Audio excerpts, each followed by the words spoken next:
ఇంత మంచి లొకేషన్స్ ని ఇన్ని రోజులు మనం మిస్ అయ్యాం కదండి. అవును.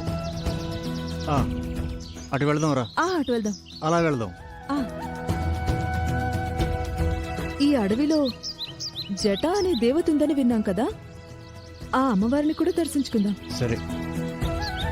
అమ్మవారి గురించి, అమ్మవారిని పూజించే గూడెం జనాల గురించి కొందరు పాజిటివ్ గాను కొందరు నెగిటివ్ గాను మాట్లాడుతున్నారు. మనం పర్సనల్ గా ఎక్స్పీరియన్స్ చేస్తే గానీ ఒక జడ్జ్మెంట్ కి రాలేం కదండి.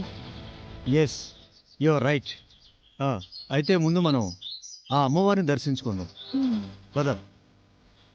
మనకొక పాప బాబా పుట్టిన తర్వాత ఈ అమ్మవారి సమక్షంలోకి తీసుకురావాలి.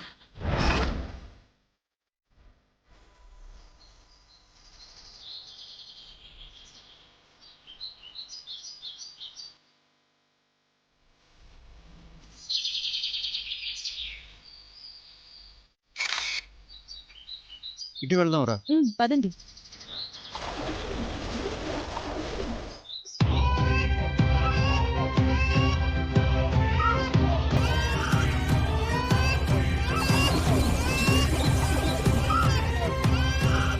పాప ఏడుపు వినిపిస్తుంది. చూద్దాం పద. పదండి.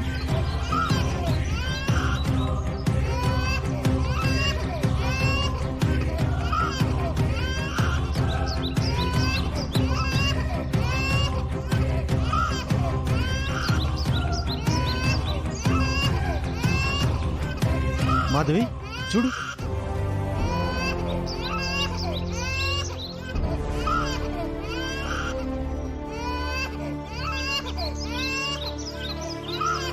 ఎంత బాగుందండి. ఇక్కడ ఎవరు వదిలి వెళ్ళి ఉంటారు? ఎవరైనా ఉన్నారా? ఈ పాప ఎవరి తాలూకా? హలో, ఎవండి? ఎవరైనా ఉన్నారా ఇక్కడ? నా మాట వినిపిస్తుందా? ఎవరూ లేరు. ఎవరో కావాలనే బిడ్డను వదిలేసి వెళ్ళిపోయారు. మనకి పిల్లలు కలిగే యోగం లేదు కాబట్టి దైవం మనల్ని ఈ బిడ్డ దగ్గరికి పంపించింది. మనతో తీసుకుపోయి చక్కగా పెంచుకుందామండి. సరే మాధవి.